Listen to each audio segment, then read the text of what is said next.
Hello miners, today we're going to be taking a look at 4 American classics. But I tell you what, I don't think we're going to need cars for this video, right? That's better. Let's get into it.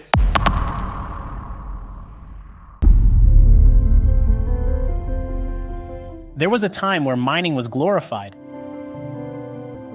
There was a time where people were so proud of their machines that they would give them names, like the machine itself was a member of their community. There was a time where kids and families would gather together around monsters made of steel. There was a time where couples would picnic by the mine just to witness Big Muskie's boom magically doing its job. This is a story about machines. This is a story about craftsmanship and engineering. This is a story about people. This is an American story.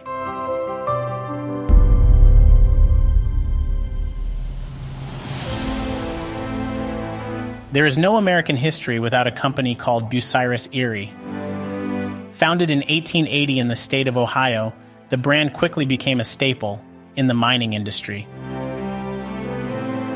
In the 50s and 60s, Bucyrus played a major role to fulfill high demands of mineral productions all across a fastly growing America. So in 1969, Bucyrus Erie completed the production of its model 4250W, a dragline which is more commonly known as Big Muskie. Big Muskie represents in itself what this America was all about: big, proud, productive, and indestructible. Between 1969 and 1991, Big Muskie moved about 600 million cubic yards of earth.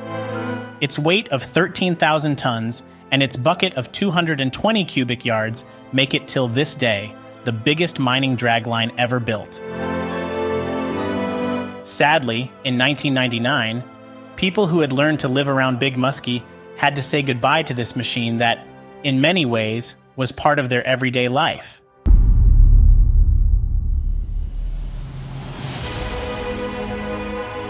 On top of manufacturing the biggest draglines in the world, Bucyrus Erie played a big role in developing some of the most incredible mining shovels in the world.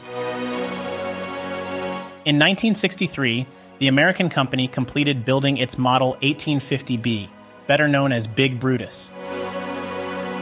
Used for years in the coal mines of West Mineral, Kansas, Big Brutus is the perfect example of an American classic. With an operating weight of 5,000 tons, this electric shovel got officially retired in 1983, even though it had barely been used since 1974.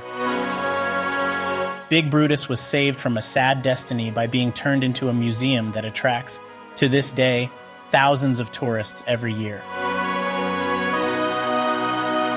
Big Brutus is the biggest mining shovel left out there, but there used to be something much larger back then.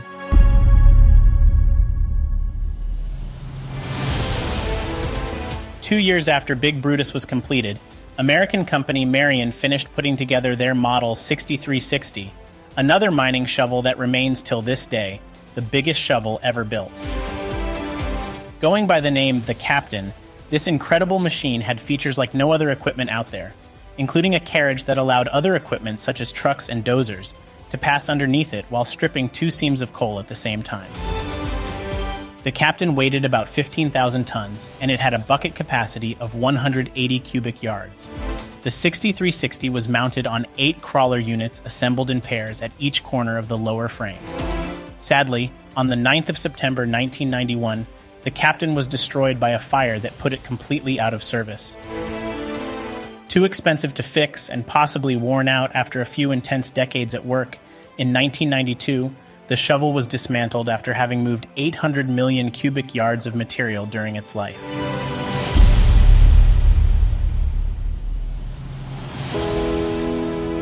But there was another giant out there, also built in the 60s.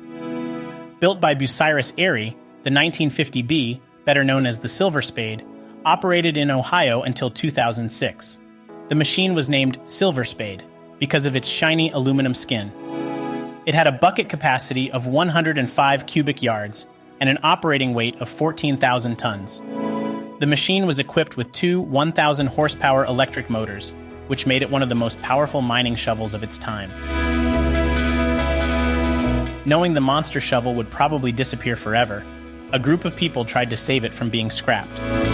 But in 2007, and after failing raising enough money to save her, the Silver Spade was dismantled, taking with it 40 years of mining history. But its legacy continues to inspire innovation in mining technology today.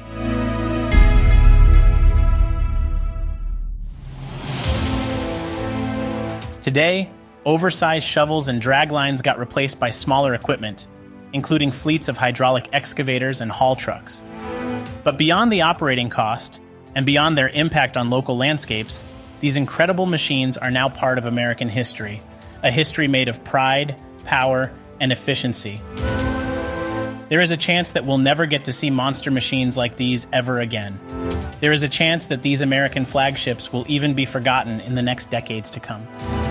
But in a world made of disposable products, it's good to remember this side of America. The America that planned on building a dragline like Big Kate, shooting for a lifespan of 25 years, which turned into 50 years and going. Big Brutus, Big Muskie, the Silver Spade, the Captain. These machines represent what America is all about.